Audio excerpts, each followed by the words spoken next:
Hello, and welcome to Kent County Closeup. I'm Deb Havens, Democratic candidate for Kent County Commission in Plainfield Township and the City of Rockford.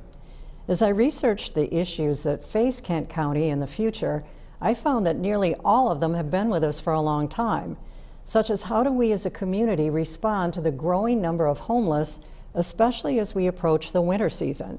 My guests today have taken on that challenge with Dirt City Sanctuary. Stacy Peck is the executive director, and Tyler Trowbridge is the director for Advocacy and Community Outreach. So welcome to both of you. Thank you. I'm glad you could be here.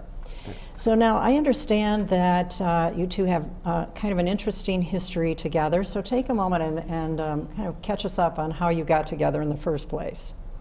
Well, we went to high school together in a small farming community about 30 miles north of here, north of Grand Rapids, and we graduated in 2003. We weren't really friends in high school, but we knew of each other. It was just a small town. And then fast forward 15 years later, I hadn't heard anything about, what Tyler had been up to or anything like that, but I was watching the news one evening this past February and was shocked when he came on under a segment called Heroin's Homeless. So we kind of got together with some of my old classmates to make a plan to get him off of the streets. Well, that's remarkable in itself because you didn't know him that well. Yeah. I think that's just sort of everyone from my graduating class kind of felt the same way. Parts of the video were just so hard to watch. He had frostbite all over his hands, and then I think what got me at the end, they asked him, so do you think you're going to die out here? And he said, yes, I do. I think I probably will, and I don't want to. I want to live. And it just kind of got me, and it was like, okay, I'm a person, I cannot stand to be cold. So to think about him like being outside while there was snow on the ground and just living out there, I just couldn't take it, So it was just, what can we do? I get that. So Tyler, I understand that you got a phone call from someone notifying you that Stacy wanted to reach out to you. Yeah. And you weren't exactly thrilled. Well, that really wasn't what I wouldn't say not thrilled. It was just like, I did this story, I didn't really think of like the outcome of it, like what it really was gonna be, It was, like for me doing the story, it was supposed to be more of a warning, like people like, look what became of me because of drugs, look, see what addiction did to me, and it could happen to anyone, Like I wasn't someone that saw out to be a junkie or a heroin addict or, homeless. And, it just consumed my life, and it, I just felt like I wasn't anything, I felt like I had no worth. So to hear that someone actually cared enough to get together with other people, raise money for me, want to come and find me and do something about it, because even, people have tried to help me a lot in the past, programs, but there was never any follow through. It was like no one ever really wanted to do it. It was like people wanted to throw the idea of helping out there, but never follow through and actually do it. Never do it in a meaningful way that, had feeling, had heart, had meaning behind it. Because it's a huge mission. Yeah, I mean, totally. What you've taken on is not just homelessness, but helping people who have a substance disorder. Yeah. And I mean, there are whole agencies and institutions dedicated to those things separately. Yeah. So for you to take it on jointly is remarkable. What we're finding, because we are already helping people out, it's just, we're almost like hand holders. Basically, we get to know them, we make a list with them. What are the things that are keeping you in this cycle? And then we just start with them addressing each issue. So we're not taking care of their problems for them, but when they're ready for the help, we take them to these different organizations around town. We help them get there. And one of the things that I think is the most important is we get them working almost right away. So they have this sense of purpose, and it's also just a distraction because, when you're getting clean and you've got 24 hours in your day, having a job to go to tires you out, so you're going to sleep better at night, and that's 8 hours of the day where you're not just sitting around thinking, I'd really like to be getting drugs right now. Yeah. So that's one of the things that I think helps the most, is that we're unlike these programs where you go in and you stay for 30 or 60 days in this unrealistic type of environment. Pulled out of real life. Yeah. It's just, we're all about getting you back into society almost immediately. Yeah, and it's like we're not trying to create any, for the most part, any new programs. It's trying to find like what you need and then connect you to those programs, because there's a lot of holes. And then there's not a lot of connections between different types of programs. For me, it's like, so we helped me get into the methadone clinic right away, and then we helped me find, I stayed in a hotel until I got enough clean time and started working. And then we got me, and it was hard to find an apartment for me because no one wanted to rent to me at all. Like we literally had to pay 4.5 months in advance plus security deposit just to get any, and then she had to co-sign for me, and then I had agreed to show them my drug screens, so it was a huge hurdle. And yeah, it's allowing people to help themselves, because there are programs out there are things, but we just need to connect them and So that's what we've been doing in the short term as we wait to have a campus. Yeah. So Well, let's back up a bit too, because I'm interested in why you chose the name Dirt City Sanctuary. I mean, it's hardly a flight to fantasy or anything. It's pretty basic. yeah. Well, Grant, we're from Grant, and it used to be a big lake, Rice Lake, and then they drained it, and it became a bunch of muck fields. And Grant was the onion capital of the world for a while. Oh, okay. And then, so in Grant, it was like there was a bunch of us kids that played punk rock music, so we were called like the Dirt City Rockers. I actually have Dirt City tattooed on my knuckles. Nice. And yeah, and we were all heroin addicts, and a lot. Some of us are dead, some of us are in prison, So, and then like when we came, like we didn't want anything like rehab or, we wanted something that just said like comfort, that just made you feel comfortable and want to be there. So Sanctuary just made sense, just gives you that feeling of, like I'm okay, like I can just relax and just be okay. And I think that's what a big thing of recovery for me is, just being okay. Because I struggle a lot, and I think a lot of people do struggle, and that's never really going to go away. Right, I'm always going to want to use, and there's always going to be that want to do it, but it's thinking through every action. It's thinking, hey, if I do this, then this is going to happen.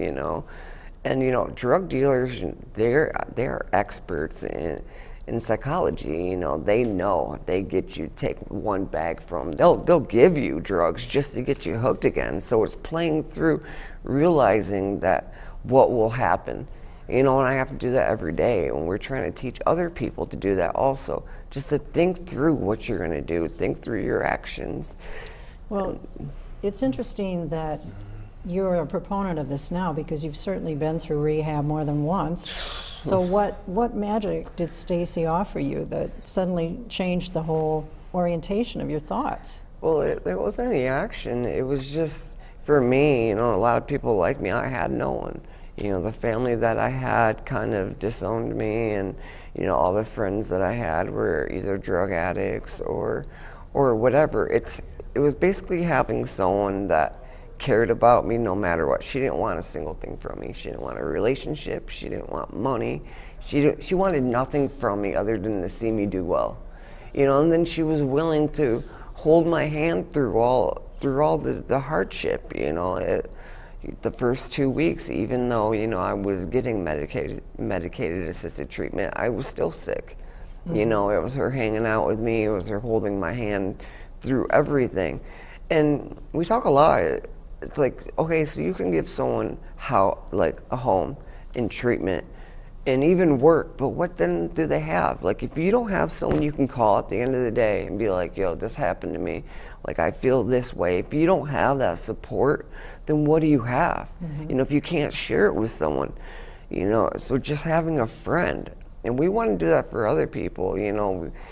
We you know, advertise like building a new community for somebody. So, you know, we want to work big with volunteers when we finally do have our sanctuary up and running. You know, we want to pull in volunteers that, you know, if you have a Saturday open, you can come in and hang out with our people. You know, like bring 4 or 5 people to the movies. You get along with 1 or 2 of them.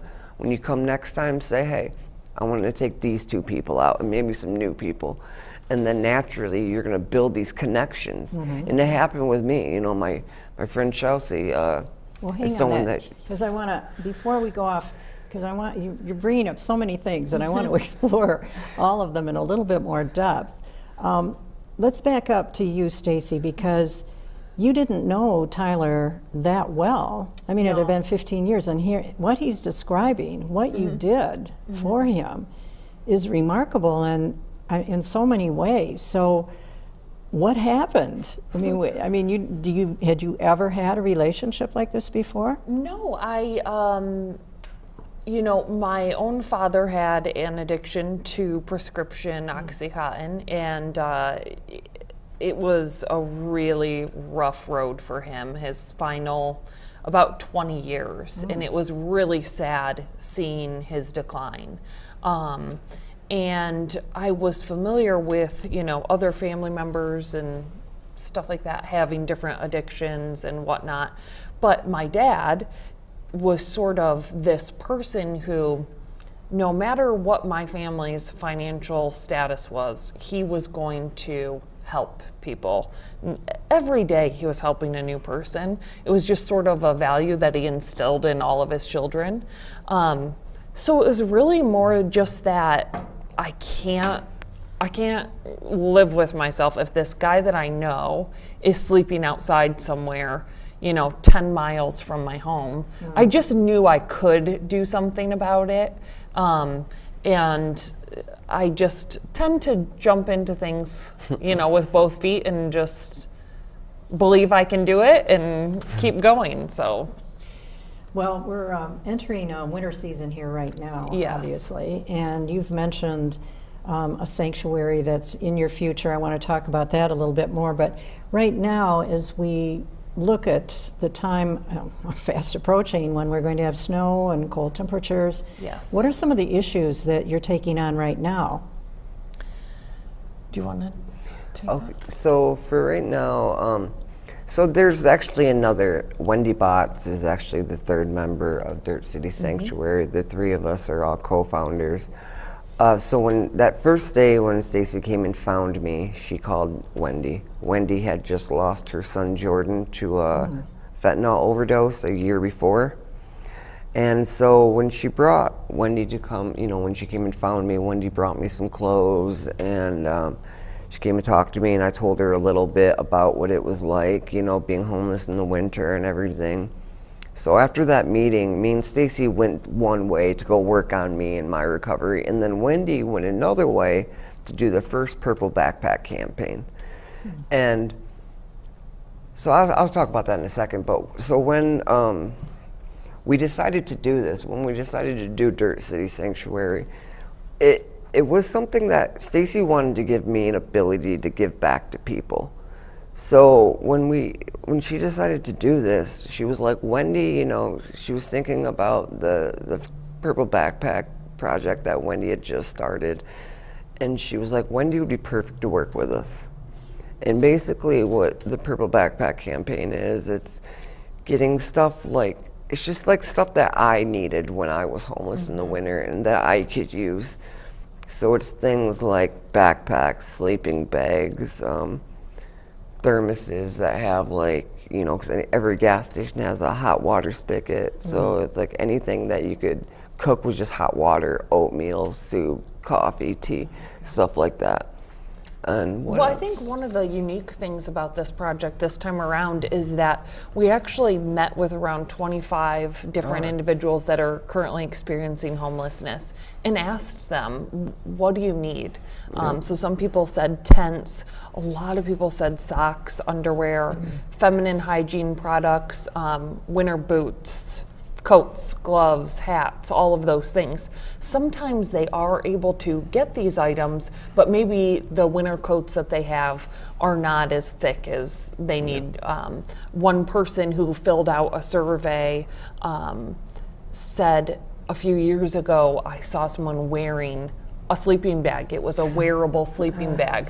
So that's what we put on our Amazon wish list for the project, are these wearable sleeping bags. So then when it's really cold, they can actually put their arms through it, wear it. It's one less thing to carry. So yeah, we're just, our focus is to keep, we started this thinking, you know, let's keep people warm and dry. And then I think the third part is to just make these individuals feel loved. I think that's a part that's missing for so many that are out there experiencing homelessness, is that society sort of wants to overlook these individuals because the problem feels too big. It does, you know, I think sometimes we stop, we have good intentions, we'd like to help someone, but then we think, if I can't fix everything for this person, I'm not going to do anything at all.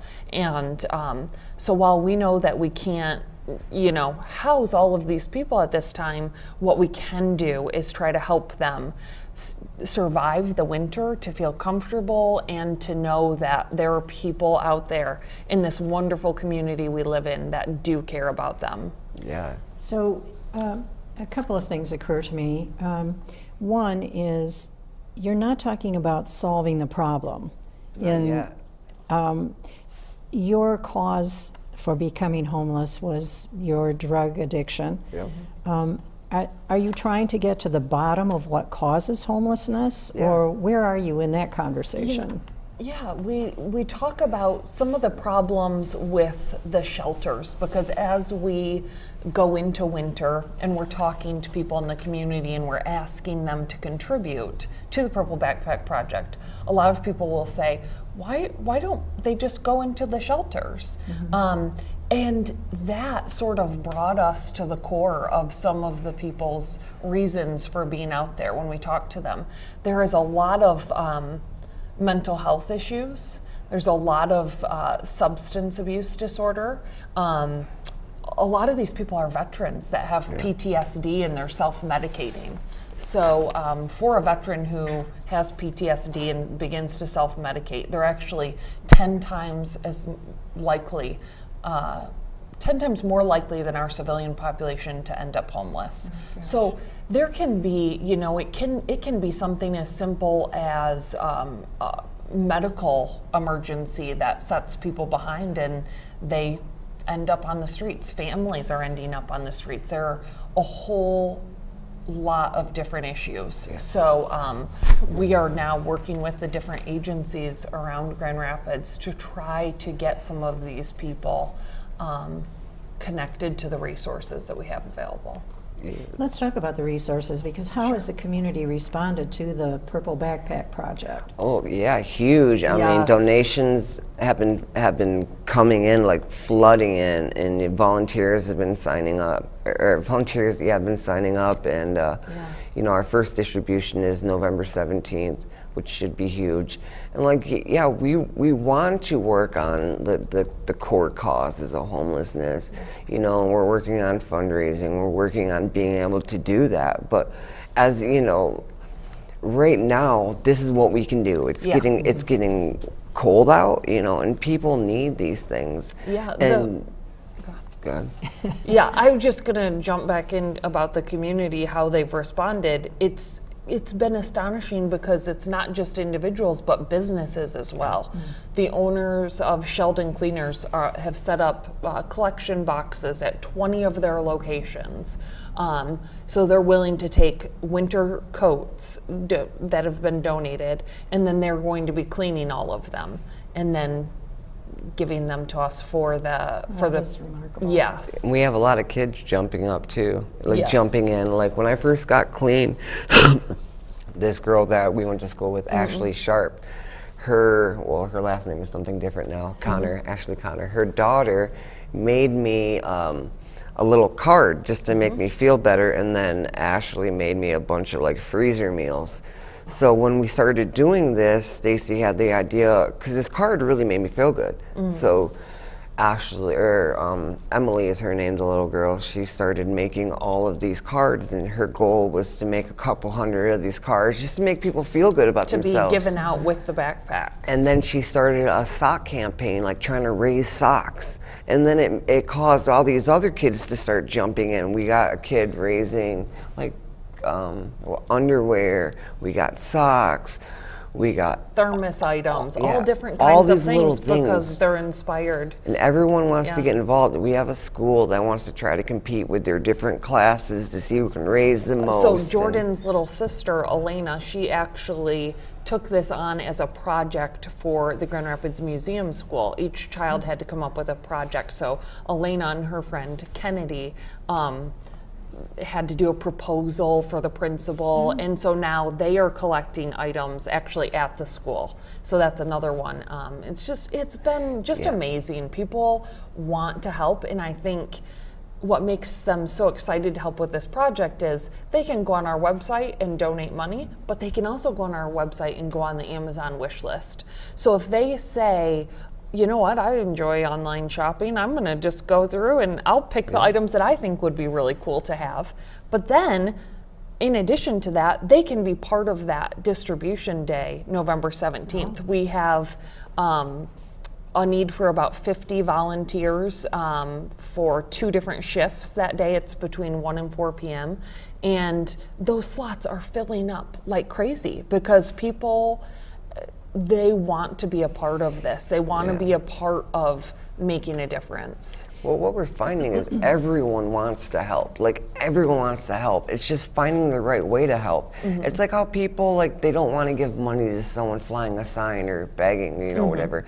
People want to help, but they want to know that their help is actually helping. Sure, Like that what they're yes. doing is doing the right thing. Yeah. And that's why, like, our Purple Backpack campaign, anyone that donates to it, 100% of all donations go to help people. It goes into the supplies we give people. We don't keep anything. Nothing goes to our nonprofit. Everything, 100%. So it's like, you know, you don't want to give someone $10 that's standing on the street. You know, you can do this because everything goes directly to the people that needs it. And you it's can be things- there on the day, Yeah. actually being a part of seeing it happen. That does So, seem like it'll yeah. be great fun. And it's too. everything that people say they need, you know, there's food items, and for me, the socks and the underwear, huge. I mean, when Yes. I was homeless, your feet gets cold, you know, you're walking around in the winter and your feet are wet. Yeah. You know, that's huge. Yep. You know, another thing that occurred to me, and I'm not sure you'll feel comfortable answering this, so if you don't, that's fine. But you're talking about the impact of having love and friendship in your life, which Stacy brought to you without condition. Right. But now, most people look to their families for that sort of thing, and of course, you know, we certainly do hear that people exhaust their families by Yes, going yeah. through these processes. But is there a chance that families can come back together Yeah. after? 100%. I mean, my family's a whole different thing. But yeah, a lot of families can. And the people that we already started helping, we actually found that their families are still there and they still are willing and want to help. They just want, again, they want to make sure that their help is going the right way. Yeah. So we've been able to mediate that help, you know, and to show the families how to help. And also we found out, you know, a couple guys that we've been helping, each of their families kind of want to help, but it's hard to help someone in your family that's done so many things to you. So we found sometimes that, like, other families helping other people, kind of mixing up the help and stuff. Yeah. Because, you know, helping someone that's kind of, you know, because that person hasn't done all these things to Yeah, you, you so know, so it's maybe- easier for you to step in and help them Yeah. and feel good about it. So it's like if I have a a son named Jerry. Maybe I can't take Jerry to the grocery store, but I will be able to take, someone's, someone else's son. I can take them to the grocery store and work with them on how to prepare simple meals and things like that. It's mostly like emotional support and Yeah. stuff like that, not financial. Yeah, they're not, yeah. We told some guy that, and he's like, well, I have to buy someone something. I'm like, no. It was funny. Yeah.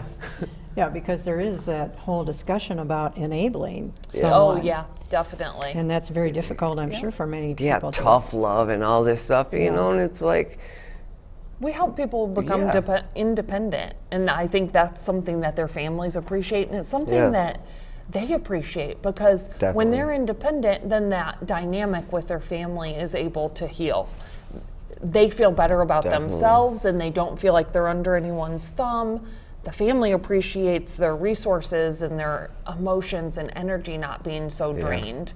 They're happy to see their loved one improving and coming back to life. like Stacy helped me a lot, but I put in all the hard work, you know. We did it together, actually, Yeah. you know, like I am so grateful for her, and I've told her thank you, and I'm grateful to her for like 100 times, so I'm not going to keep doing that. Her head's going to get this big, you know. But yeah, I mean, I put in all the work, you know, and then it's like now I get to, you know, enjoy the fruits of my labor, you know. I get to enjoy being where I am, and I'm still lonely and stuff a lot of the times, you know. Like it's proven, you know, my brain is different now. It's different from someone that didn't use drugs. You know, it's wired different. I feel pain different. I feel loneliness differently. You know, these are all proven things, and So you would it's say hard. That's more a result of losing or using drugs rather than Yes. beforehand, because of course a big question is why people get into this situation in the first place. And I still have to deal with a lot of that, you know. And you still have to tackle those problems. You still have to Yes. deal with all those problems. You still have to get counseling and all that stuff. And you know, if we're helping someone, you know, we'd encourage them to get help. You know, and I'm not a big Professional. Yep. counseling or whatever. I'm not a big 12-stepper, NA or AA. But if that works for you, yes. Yep. Awesome. Yep. You know, anything that works for you, like anyone we're helping, we'd encourage them to try everything. Yep.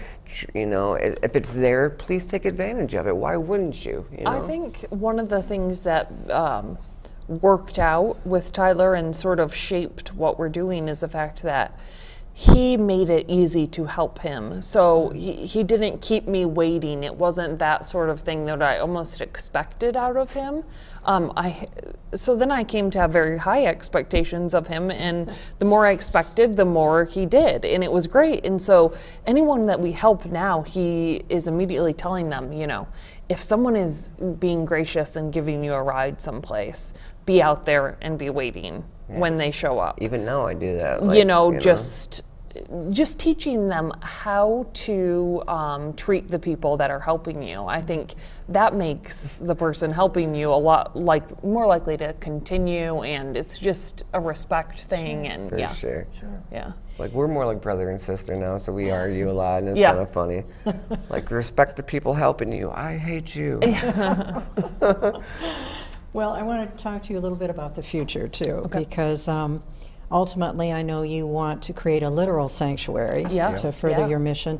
So what are your plans in that regard? So now, back in April, we started, Wendy found a nonprofit attorney for us to start working with, and we got busy filing all of our paperwork to become an actual nonprofit.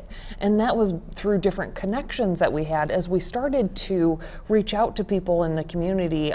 One being John Witten. He's an architect. He's known for larger projects. He's done a lot of really cool things, but he's also really well known in the community for being very into social action.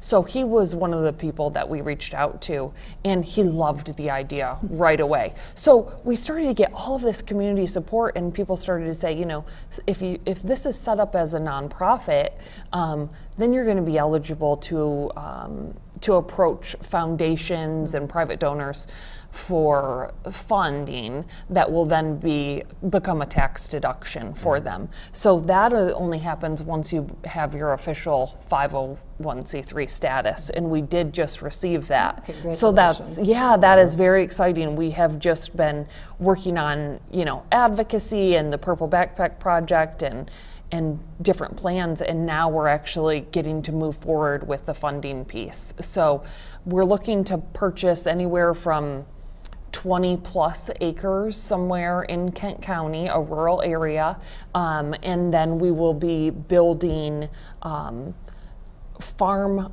homes. They look like farm homes with the upper levels being studio apartments, and then the main floor is communal space. So people can have their privacy. That's one thing that doesn't work for a lot of people in traditional rehab, is you feel like you don't have privacy, you're treated sort of like you're in jail, and as adults, none of us like to be told what to do. You sort of rebel against that. So we believe in giving people a little bit more freedom and trusting them to do the right thing. And we also understand that,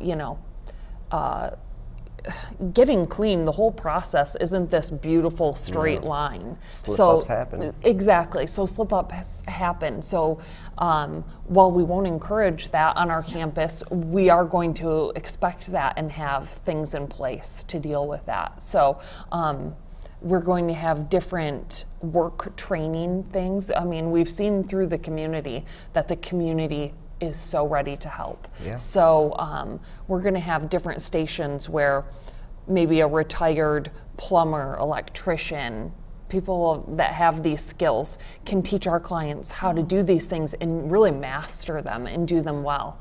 Almost have like a technical, like a skill trade, yes. type Yeah, thing. and then if we get someone in, they say, I've always enjoyed marketing, things like that. We network within the community to get someone into these different spots and where they really find that they'll flourish.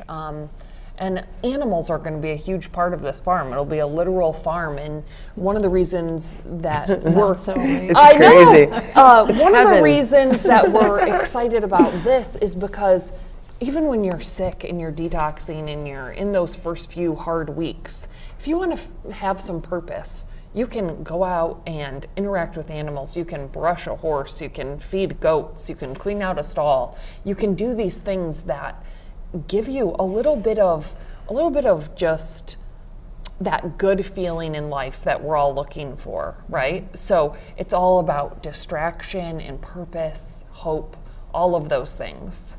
So. Well, it sounds phenomenal, and I Thank think as a you. community, we really owe you a huge debt for coming together and being extraordinary and creating this incredible vision that I'm sure you've inspired so many people to really participate in and make it happen. Well, thank you. It's all the support is what keeps us going, is because it's just built our confidence and it gives us momentum. So thank you. Wow. And the big thing about like recovery for me is giving back. That was a big thing when I first got clean, is I started feeling all this guilt because, all these people that I was friends with and was with all day are still out there. So I started feeling like this deep guilt about it, like survivor's guilt. So I just wanted to give back in the worst way, and that's kind of how DCS started to begin with. Stacy was like, she wanted to figure out, she wanted to give me that outlet, like a way for me to give back. And then she was like, okay, well, we're going to do this.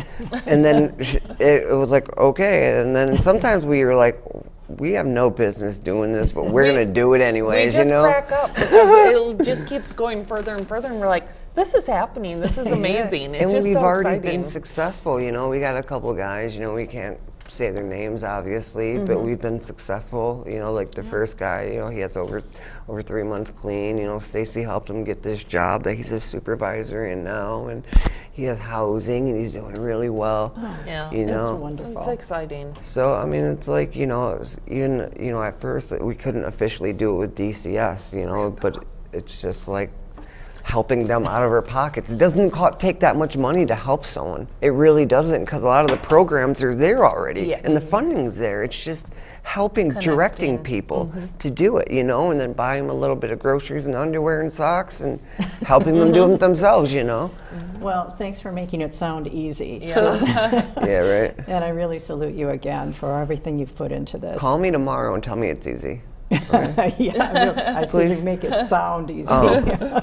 Well, But thank remind you me both that tomorrow. so much for being Yes, here and thank sharing you. your story. Yeah, thank you so much. Yeah, my pleasure. So for further information about Dirt City Sanctuary and the Purple Backpack Project, you can go online, or you can reach out directly to Tyler. We have a slide with that information that will give you the contacts. And also, if you'd like to contact me, you can reach me online as well. And that's it for Kent County Close-Up. I'm Deb Havens. Thanks for joining me and the production team here at GRTV in Grand Rapids, Michigan.